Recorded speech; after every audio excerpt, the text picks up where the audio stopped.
Well, I guess you get what you ask for.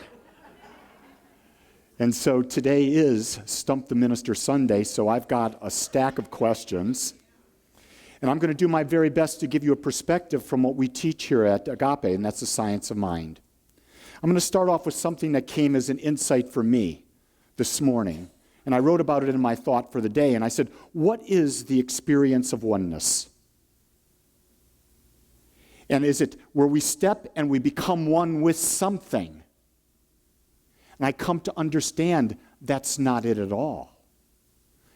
What it means to go into a state of oneness is to be present in the moment and accept yourself where you are. And in that oneness, where you are, you've built a state of equanimity. You've built an equanimous mind, a mind that is balanced, a mind that sees this side and that side. It sees the whole picture. There is no emotional charge in that moment. And when there's no emotional charge, that's the state of oneness. That's where you are the observer looking upon the mind and you're looking upon the experience of the body. So when we get into that state, we become the Christ-like nature. And so in the state of oneness, what does it also mean? It means that when you walk into the world and you're in the world, you're not in judgment. You're seeing the world, you're observing the world, you're in acceptance, you're understanding that everything is already perfect.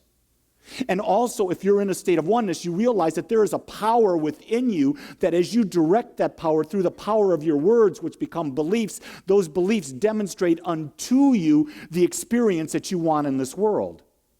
So oneness is a way of being. It's a state of life, seeing all as it is without judgment and coming from that power and stepping forth. How do you explain forgiveness when we teach? We're going to go back to the glasses. When we teach that there is no victim. Forgiveness is, we've been taught many techniques of forgiveness. I'm going to break it down very simply. Forgiveness is when we judge something as being good or bad. And we have to go look at what we've judged bad in our lives, and we have to do something on it so that it doesn't just resonate being bad. We think, well, we've got to forgive that person, or we've got to forgive ourselves. It's not that at all. Forgiveness is about seeing that that's an experience and seeing the other side. Because in life, we are never supported more than we're challenged. We're never challenged more than we're supported. There's always a balance in life. Forgiveness is simply the process of bringing balance into a situation we see as unbalanced. Does that make sense? So if you were to take it, one of the great techniques for forgiveness is simply take a piece of paper, and on one side of the piece of paper, write down all the negatives that came from a situation, the perceived negatives. Then on the other side of the piece of paper, write down all of the positives that came from it.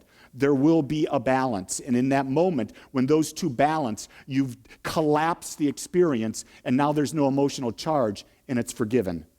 It is in the past. It is no longer relevant. Relaxation techniques and how do I get restful sleeps? Relaxation techniques, the best one I know is meditation. It's the stilling of the mind. And I'm going to share with you the latest meditation technique that we're teaching at Agape. So I'm going to take just a few moments and go to that because I think it's a technique that you will want to know. And this is what we practice every Wednesday night. We start off, if you don't understand, at any moment you're breathing through one nostril or the other. So when you are breathing through your right nostril, science says that you're using more your left side of your brain. When you're breathing with your left nostril, science says you're using more of your right brain. In any moment, if you were to test it right now by just closing a nostril and then breathing out the other one and breathing in, you'll find that it's easier to do one nostril or the other. So what we do in this form of meditation for 4 minutes, we're doing alternate nostril breathing. So what we're doing is we're bringing the mind in balance. We're bringing the right hemisphere and the left hemisphere more in a balanced state. And then what I do is I set a timer on my little application on my iPhone for Insight Meditation. And for the first 10 minutes of meditation, on my exhale, I'm saying to myself, I am not my body. On my inhale, I'm saying, I have a body. On my exhale, I am not my mind. On my inhale, I have a mind. And for 10 minutes, I'm doing that because what am I doing? I'm creating an observer effect. I am the observer, but I've so closely identified with my mind and body, I cannot see the separation anymore. And so for 10 minutes, I'm really taking a step back and I'm changing where my mind is and where my body is in my state of consciousness. The bell goes off after 10 minutes. Then we go into this. I live in gratitude and I see the balance and perfection in all life. So I've gone from the state of balancing my mind. I've gone that I am the observer. I am not my body and mind. Now I'm coming to a consciousness where I'm giving thanks for everything, and I see the balance in life. I see that life is perfect, that life is always working, and I center myself in that. And 10 minutes later, when I'm done, the bell goes off, and now I sit in silence. And the mind is balanced. It's in an observer state. It's in a gratitude state, and now we just allow that to be. That will bring you relaxation, and that will bring you sleep. As information comes forth of all the sex trafficking, it's hard to love these. How can we love this too and not feel ill for those involved?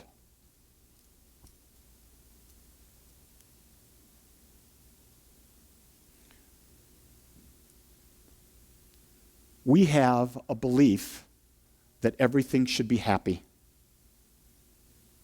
Do we not? We do. That belief causes us all of our misery. In a world of human form, there are infinite experiences at all times. There will always be infinite experiences. If we believe that the world will someday be at peace, I will challenge that and say it will never be in peace. The world will always be in balance. You see, for infinite consciousness to exist, there must be balance. There has to be balance. There will always be balance, because if there were just peace, there could be no contrast. If there's no contrast, then there's no life experience. So what happens is we take our human mind and we look at this type of sex experience as being bad. We've labeled it as such. It is an experience that the human body has. It is not the experience of the divine. The divine is not judging. We've been brought up and brainwashed to the idea that there's a divine being out there telling us what is right or wrong. That is an anthropomorphic God. Anthropomorphic meaning a God made in man's image. Well, that's very shallow, because God cannot be made in man's image. Man or woman is made in God's image, and we are limited by our perspective to understand the infinite. So if the infinite is desiring to have an experience, I don't know what sex trafficking experience is. I know that there are people who have had horrific experiences beyond description, that have from that experience have been brought forth and been motivated, inspired from inside to do great work in the world. I don't know what that sex trafficking is doing to shift consciousness in that part of the world so that the people can come out of the consciousness that's there. Sex trafficking has been happening for as long as man has been alive. There's nothing new with this. It's just that we're hearing about it more and more. Is it good? From the human perspective, no. Do I condone it? No. Would I do anything I could to stop it? Yes. Can I stop it? I cannot. I don't know how any other way to say it. Am I empathetic toward the people? Yes, I am. I'll be as loving as I can. You see, love is accepting and not judging, and remembering that the people having the experience, they're divine, and we don't know what that higher experience is. So I sit back and I've seen too many times where people have had a horrific experience through rape or sexual molestation. And later on, years down the road, that experience has brought them a deeper clarity, and they have thrived. They have come above it. They have found a new way of being. So we never know what the experience is going to be. What is the best way to support in spirit our great nation in her success in war and defense, while supporting peace for all peoples in consciousness? I'm to the point of saying this. I'm a citizen of the world, and I live in the United States. I'm very proud to live in the United States. I'm very proud to be in the world. The only way that I can support peace is to be peace. It's to be accepting. It is to be non-judgmental. And it's to do that in every aspect of life. It's to do that when you think about the young man that was killed a year ago in Ferguson. It's to look at that and say, there's a greater good coming from this, and I'm going to hold that consciousness. When you watched the debates the other night, and you saw all of the hoopla and the circus, you say, there's a consciousness evolving here. I am not attached to who wins the presidency. I have no attachment at all whatsoever. I have an attachment to knowing that everything is always in balance. It doesn't mean I don't have my views. I will vote my views, but I always know that it's in balance, so we don't have to worry about that. I'm always for the most we can do for our veterans. I can't tell you, I'm all in favor of it. Because these young men and these young women who have gone over there have seen things that are beyond anything we can imagine. Am I for war? I'm absolutely against it. At the very core of my nature, I am not for war at all. Am I for protecting my life? Yes, I am. What can we do to better this country? We can better live peace. We can better live acceptance. We can better live that everyone should have the same rights, no matter what color, what sex, what size, what shape, no matter what. Everyone in this country is equal and should be given the rights that are put in our Constitution, the freedom and the pursuit of our purpose-driven life. You see, I've changed happiness. I've changed the word happiness because I think it's bogus. It's one-sided. But if we're talking about a purpose-driven life, I'm all for that because that's your unique purpose. And when you are living that purpose, you are living in happiness. There are a lot of progressive and New Age movements that focus on extraterrestrials guiding us and ultimately saving us from ourselves. Where does the science of mind or Agape stand on this?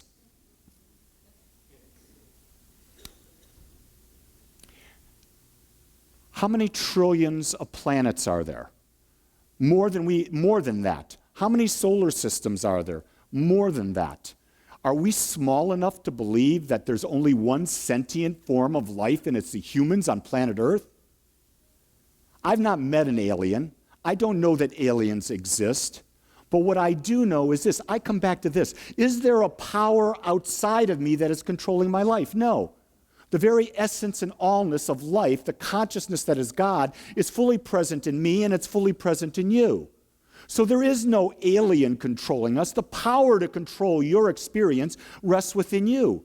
Going to all of these things that crystals have an impact, tarot cards have an impact, faith healers have an impact, all of these various new thought, new age type ideas, they will have an impact on you for one reason and one reason only. And that is if you believe they do. I always come back to the alignment. It is done unto you as you believe. So if I don't believe in aliens, I don't believe in tarot cards, I don't believe in all of this other stuff, I will not have the experience that someone who does believe. If they believe it, they're going to have the experience. You understand? You see, the law doesn't care what you believe. It just knows what you believe, and it brings you that experience. And if you want to know what you believe, look at your life, because it's mirroring it right to you in every moment. You may change your thoughts, but it's not your belief until your situation changes. It's only when your situation changes that your belief changes. Why is love all there is? Love is all there is because everything is around you. And your role is to see it as perfect. Your role is to accept it. That's why love is all there is. It's that simple. If you accept things, you have nothing to fear. You have nothing that's going to be toiling with you, nothing bothering on your mind. You're in a state of an equanimous mind. When you look at the deepest teachers of meditation, the Buddha, and all of these other techniques, it's all about building an equanimous mind, a mind that is balanced in both the positive and the negative. The mind does not see a charge. That is the state of oneness. That's what everyone is seeking in every moment. So when we see that, we're in the state of love. Love, acceptance, and understanding that our role on this planet is to become more aware. And that contrast is what we came here for. Contrast allows us to experience. You see, why would we take a human body if we couldn't experience the body? I love being alive in physical form. I love that people bring drama into my life, and I allow that drama to come into my life. Because from that drama, I get to make choices, and those choices allow me to become more awake, become more aware, and to step into a greater expression of Lee. So love is all around. Death, reincarnation, multiple lives, near-death experiences, lotto numbers. What are the lotto numbers for this week?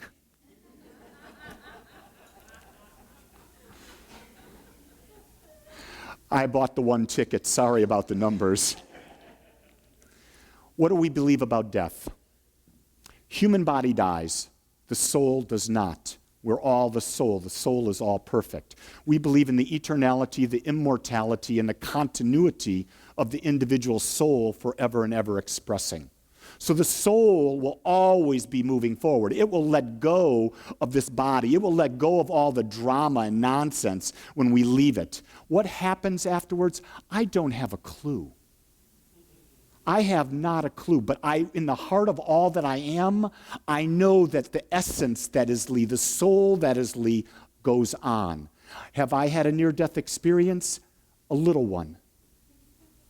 A little one for a very short moment. And it was an incredible experience. Have I had past life regression? Yes, I've done about 6 past life regressions. What do I think about it? In the moment, they were very real for me. But I also know that my subconscious mind, my unconscious subconscious mind, could have pulled everything out of it and created it. Think about all the things that you've watched on TV. Think about all the interactions you've ever had with people. You could go into the hypnotic state and say, what was your past life? And your subconscious mind could be doing a dance with you. And it could pull out these things and create an experience. So was it real? I don't know if I was this philosopher back in Greece. I don't know if I was alive in Atlantis. I don't know if I was this teacher in this tribe in India 3,000 years ago. I don't know if I was this Indian woman back 250 years ago. Those are people I was in my past life regressions. I don't know, but I got lessons from going into my subconscious mind and seeing what was coming out. What was the theme?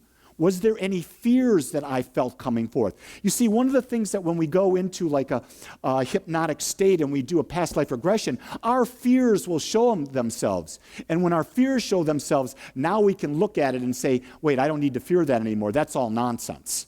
So is there a benefit? Yes. Is there reincarnation? I don't know. I don't know any great teacher that really knows if there is or not. The only way you would know is if you came back. I don't know that anyone that's come back. Jesus never talked about it. Buddha never talked about it. Krishna never talked about it. All we've got are people that have studied their teachings afterwards and made determinations from that. So I don't know. If you want to believe them, go ahead. It's done unto you as you believe. What do you consider success? This is real simple. Success is when you live to your higher purpose. It's a higher purpose that you've determined for yourself. It's a higher purpose that is unique only to you. That's success. It's not about what society says. It's not about making a specific money. It's not about getting married. It's not about having 2.2 children. It's not about driving a specific car. It's not about being a member of a country club. It's not about having a great social network. It has nothing to do with that. It is the inner knowing within you that I am living in this moment to the highest purpose that I've determined for myself, and I am congruent in that purpose to the best of my ability. That, my friends, is success. And that success is unique to you.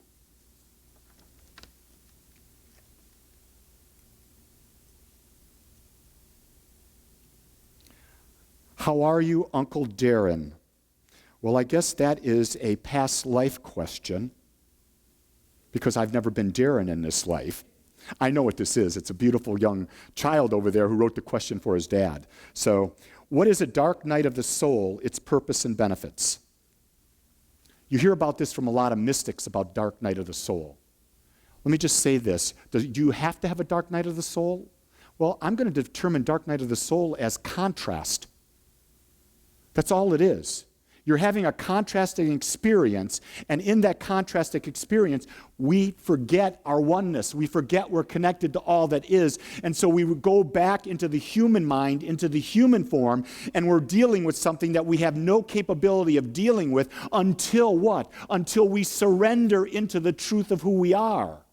So if we are steeped in our egos, steeped in that idea that we are this body, we are this mind, and we're trying to fix something that cannot be fixed, we will have a dark night of the soul. However, we can come out of it when we start to realize and recognize that we are the Christ-like, we are the Buddha-like, we are infinite intelligence, and all that is happening around us is made up. It's an illusion that we've created in our mind. Some of the illusion we've created together in our collective minds. But it's not the truth. The truth is you are infinite, all-knowing, everywhere present. You've always been and you will always be experiencing life based on the perception you have in that moment. How do you personally release emotional baggage from your subconscious? First thing is identify it. You got to identify what is the baggage. I don't go seeking baggage. I have a lot on the surface already. So I don't go digging. Well, Lee, you got any more baggage down there? Let me look in this back pocket. What baggage are you going to bring out today? Baggage comes out every time you're judging. Anytime you're in a situation and you're judging a situation, you're judging a person, that's your baggage coming out about them. When that baggage comes out and you're in judgment, that's the time to start looking at it. What am I afraid of? Where did I get this belief? How have I been conditioned to do so? And that's where we do our forgiveness work. That's where we do affirmations. That's where we do spiritual mind treatment. That's where you come to a practitioner. That's where you go to a class and study it. That's where you see the positives and the negatives. That's how you neutralize it. This is a month-long question.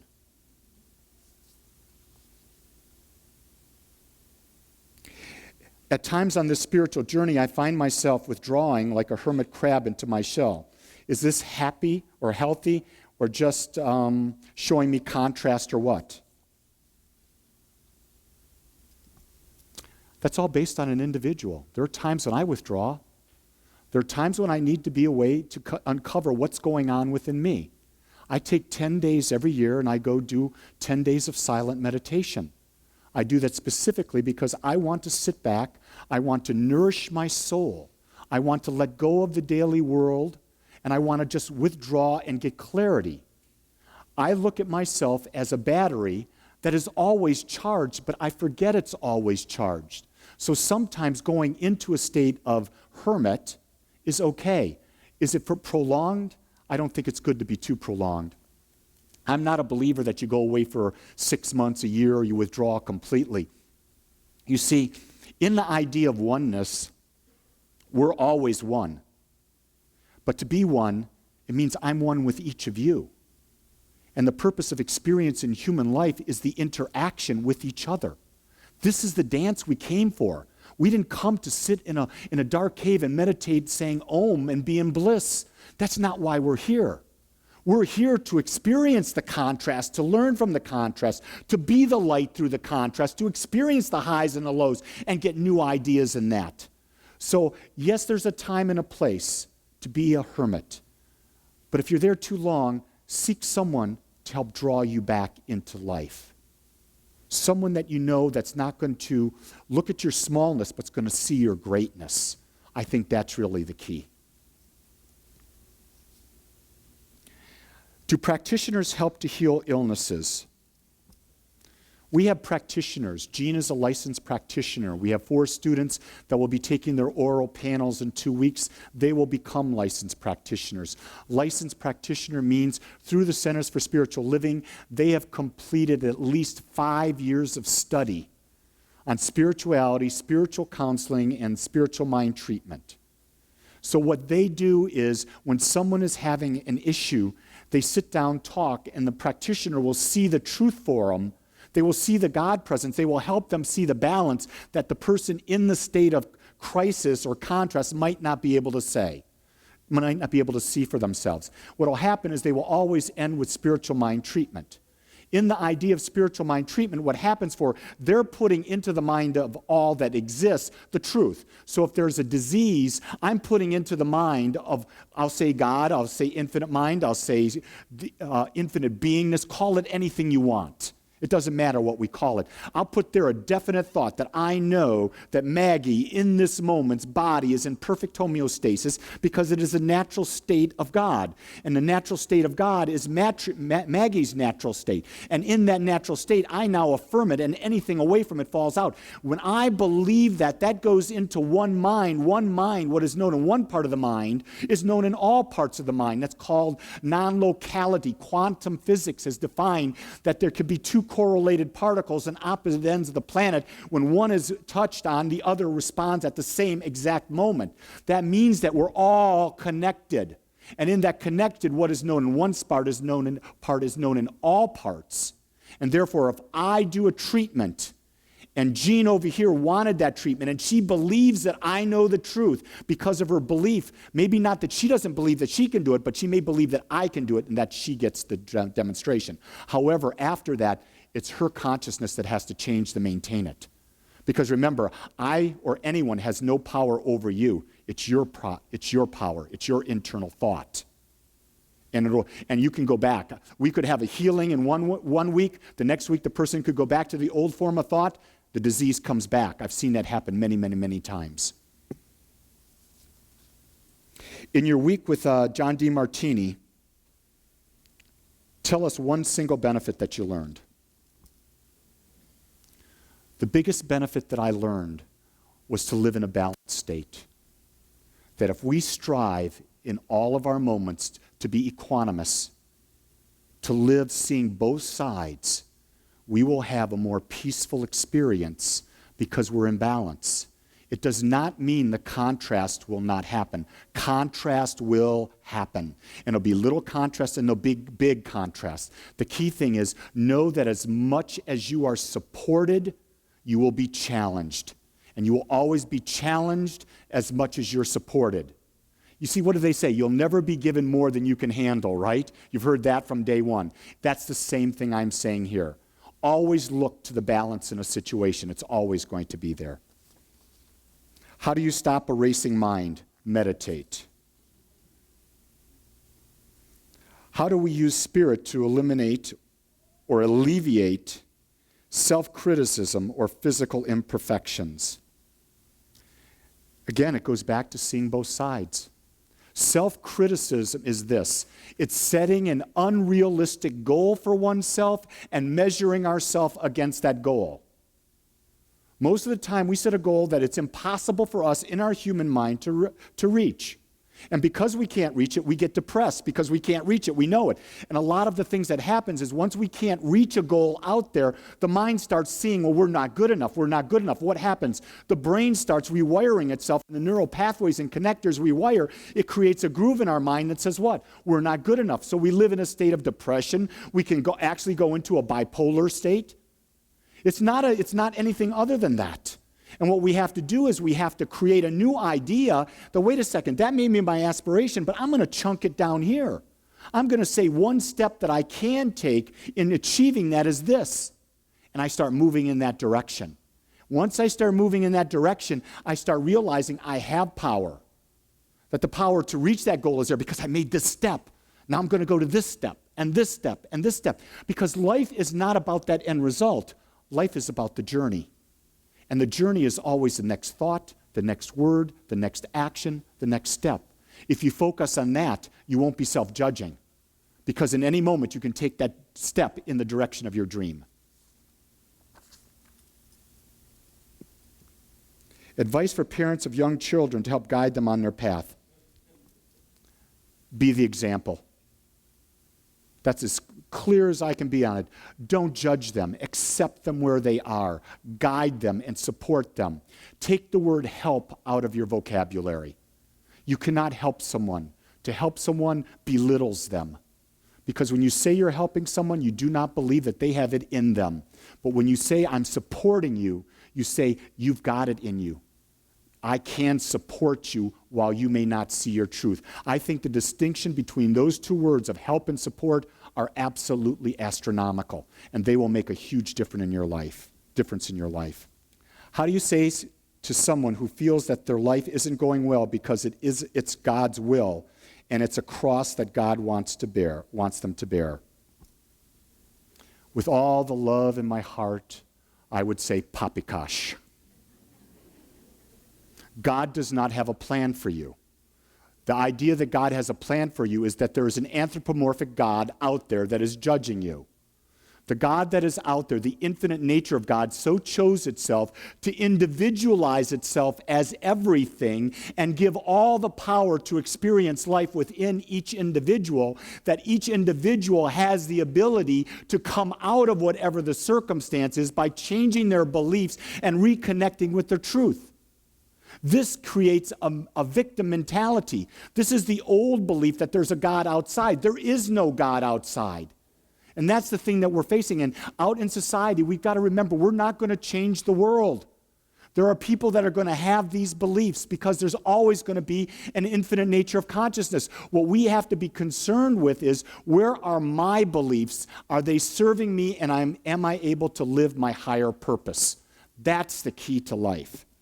If what is demonstrating in our lives is a reflection of what we believe or choose, how is a child in Africa who goes to school one day and kidnapped by terrorists, how is that a reflection of their beliefs and choices? Think about a child. Whose beliefs are the belief of the child? The parents' beliefs, the tribe's beliefs, the communities around them's beliefs. So are we influenced by the people we are surrounded with? You bet we are. Are those experiences happening to a lot of people? Yes. Come into the United States. What's happening in the ghettos in the black communities? Are they having a different experience than the people living in Collin County? You bet they are. We don't have to go very far. The idea of, okay, I'm a white male Caucasian. Curtis right there is an African American man. Is he having a very different experience living in the same environment as I am? Yes, he is, and yes, I am. Because I was brought up as white. I was not brought up with the idea that I had to fear. I didn't have to fear what a policeman was going to do. I didn't have to fear that I was being judged. I don't know what it's like to have been brought up like Curtis as a black man.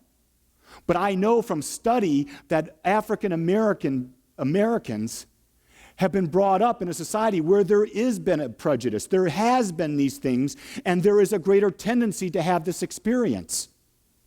Now, did Curtis want that? No. Unfortunately, it's a part of the society. Same thing for gay people. Did they draw that? You know, they were born that way. I have a gay son. My youngest son, Matthew's gay. Did I want a gay son? No. Do I have a gay son? Yes. Is he having experiences different than I wanted him to have? You bet. Am I sad about that? No. Because I think the contrast that he's experiencing based on what he's having to deal with, the prejudices brought forward on him, are going to cause him to grow in different ways. And the people that watch him to go through that, they're going to expand in different ways. Again, it comes back to the idea, and this is what we're trying to teach, is that live to your highest purpose, no matter where you were brought up, what your purpose is in that. The people in Africa that are going through this, the greatest thing I think we can do from where we stand is to see, how can we get them food? How can we get them water? How can we get them shelter? And how can we give them education so that they can think for themselves? Because when they've got their 3 basic needs met and they can think for themselves, they can make choices, change consciousness, and the experience will change there. That's the best I've got on that today. So let's pray.